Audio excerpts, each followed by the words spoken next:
Sensor online. Hello everyone, this is Sarge and Guardian from HaloWheelmen, Guardian more formerly known as Twisted. Yo yo!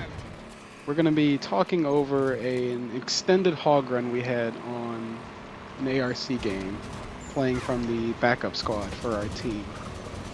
And we're just going to talk over some stuff here. So, Twisted, go ahead and talk about the start for ARC and the angles you get as a gunner. Well, right away as you're pulling out, you do want to help out with that elite if you can. And then immediately you're looking for people crossing the field into the garage.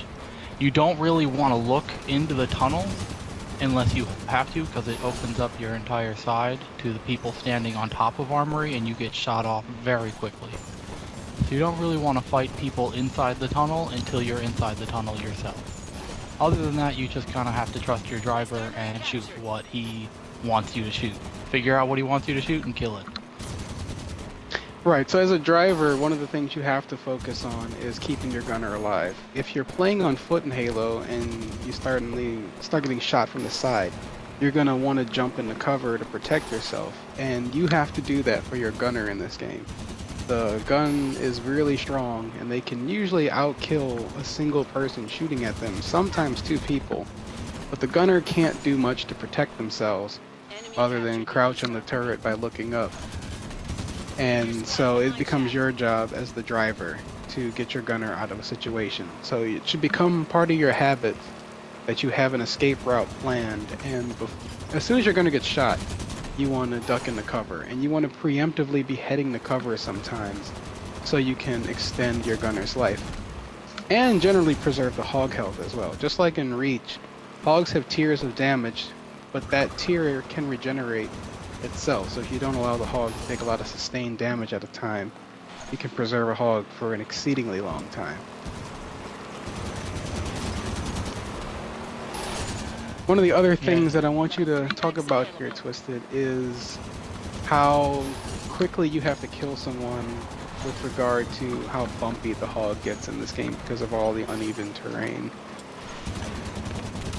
Yeah, that's definitely something that's taken a little bit to get used to, but people die very, very quickly.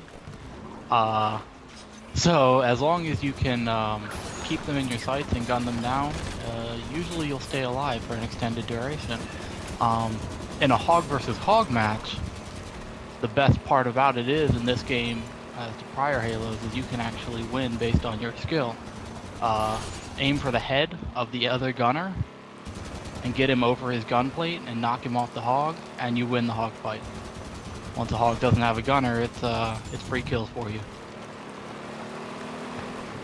One of the major enemies that the hog is going to start to deal with around this point of the game is, even though we're doing a good job of keeping the other team contained and the garage still isn't captured, other people in the other team are going to start to reach level 3 and 4, so you'll start to see dedicated railguns coming into play, ghosts coming after your warthog, potential gun gooses, or even counter hog runs to shut your warthog down. So it's important to try and remain unpredictable while you're driving and not get caught up running the same pathing over and over again. So while I do use the rock ramp and the garage as cover against their armory, you don't want to get predictable in your timing or your path on how you come out of that. Like right here, I don't normally drive into the garage. I'm not an advocate for it. But I do adhere to quickly get out of the situation because I sensed pressure coming for the gunner. Even if you don't get out of there as smoothly, you've got to reduce the amount of people shooting at your gunner. As you can start to see here that people are getting annoyed about the warthog, especially now that they know they've lost the garage. So they definitely want to shut the warthog down so that they can move freely about the map again. Because most of our kills are targeted on people trying to leave their armory and do something else on the map. Yeah, generally on ARC especially, you're always trying to face the armory as a gunner. If you can see the armory, you should be facing it for the most part, because if you don't, you get picked off very, very quickly. Speaking of which, for drivers watching this, don't make your gunner consistently shoot people that are entrenched on top of the ARC. on top of the armory on ARC because they are going to lose. People on top of the base can just duck away and avoid all the shots your gunner's putting down.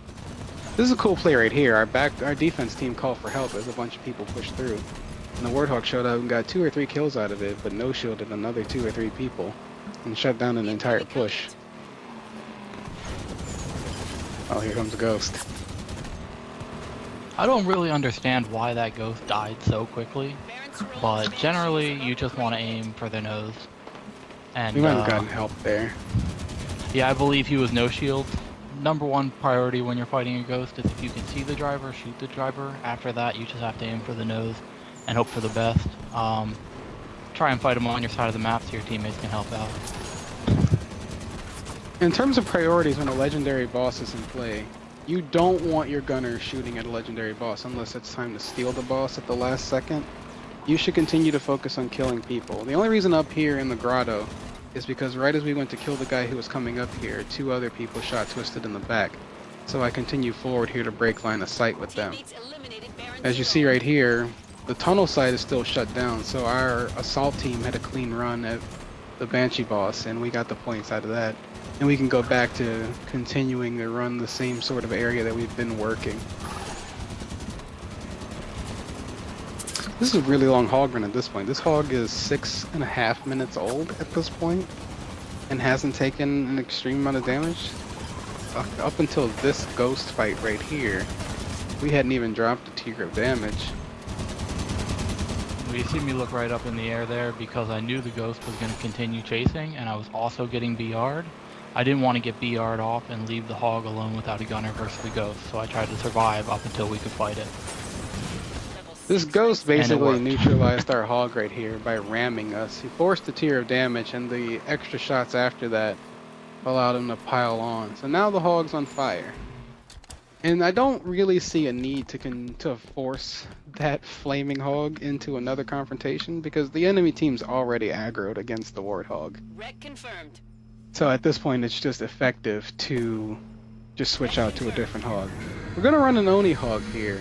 Unfortunately, it's not gonna be as spectacular as I want it to be, but it will lead into the next bit we want to talk about knowing when to sometimes stop hogging on a certain map and switch up to different things. You'll notice here that I'm at rec level 6, and Twisted gets more assists with the turret than I do with the warthog.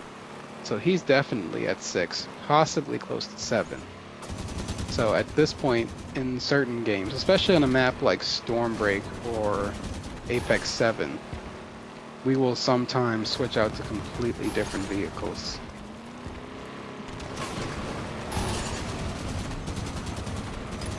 Well, sometimes depending on what's happening on the map, I'll tell Twisted to grab a Banshee, and I may grab one with him, or use a Wraith or a Scorpion depending on where we are. And that's something that's really efficient with your rec use sometimes. If you can extend common recs like Warthogs for a long time in a game effectively, you can then use them to build up the energy you need to get to higher level weapons and vehicles to continue to pressure a team. Because there's a certain point when a team gets committed against your Warthog where there's not a whole lot you can do against it. We're going to continue to hog this game. This is an example of a game where we were able to keep hogging. But there have been other games where that person in a gun goose realizes that they know how to take the Warthog down now. And they continue to pursue us with gun gooses for the rest of the game. Are probably the best 3-rec solution to the Warthog in the whole game. Gun Gooses, as you saw, took out a fully armored, brand new Oni Hog with an overshield gunner in one shot. Yeah. They're nothing to fuck with. Oops. So, we don't often do this, but Obo ends up by herself against this knight here. And because we've got the garage under control, I don't feel extreme pressure to rush out there. So we're able to use the Warthog's unlimited ammo to help Obo knock off the weak points on this boss so she can get the final kill on him.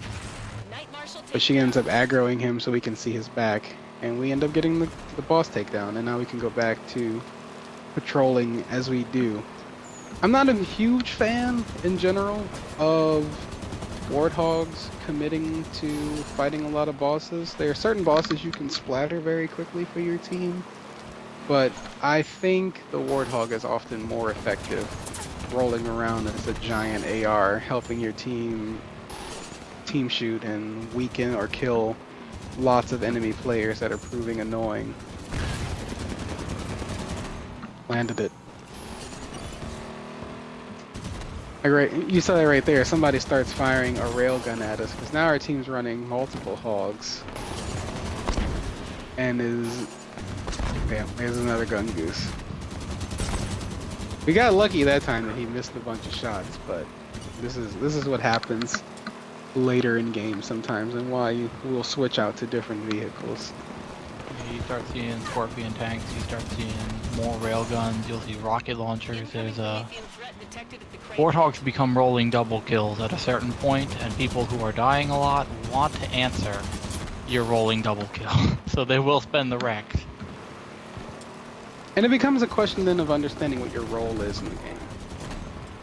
We run a 4-squad system of an assault team that goes after bosses, a backup team that supports objectives but generally kills people in transition.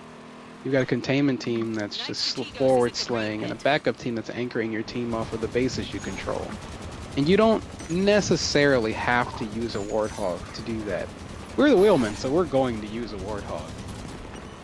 But even we know that at a certain point, when the other team has access to anti-hog weaponry, that we need to sometimes use other vehicles to solve those problems. And so you have a pair of people here that are they have the time to generate energy by using a warthog effectively, who can then suddenly spawn a scorpion and a banshee, or a wraith and a scorpion, and continue to shut down the same part of the map they were on. Because a banshee can force people not to leave their base, and a scorpion can shut down the top of their base by just blasting it over and over again. And that is possible from just using a 2-point wreck with 2 people over the course of the early part of the game. And it's super effective. Like, the warthog's ability to shut down people's movement cannot be overstated early game, because everyone understands that a banshee is a threat, and they stop moving. But they don't always respect that the warthog is still alive and killing people. They do respect it when there are 3 warthogs that are alive and killing people, though, in this particular instance. Yeah, this is a wheelman game where we pretty much have things locked down, so it's time for funsies. Right up until the gun goose drives up to us and kills us with an energy sword. So because this game is basically locked up, we've got all the major bosses. Warden Eternal won't be up for another 4 minutes. We're running 2 warthogs. Twisted and I decide to have a little fun and decide that since they don't want us to run a warthog anymore, we will run a gun goose instead. At this point, I'm looking for Twisted, and it's gonna take me a couple of seconds to find him, because I spawned at the garage and he spawned either at the home base or the armory. It took me a little while to locate him, but we'll get going and end this game on an obnoxious note. Apparently I spawned an Oni gun goose, ricocheting bullets. Now it's an Oni gun goose with a fuel rod. Here we go. Hey, any way to generate wheelmen.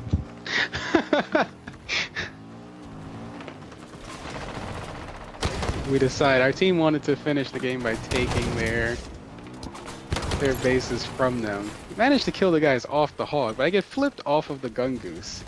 And there's a warthog seat, a battle rifle, and a sword in the area. So it's taking me more time than I would like to get back onto my gun goose.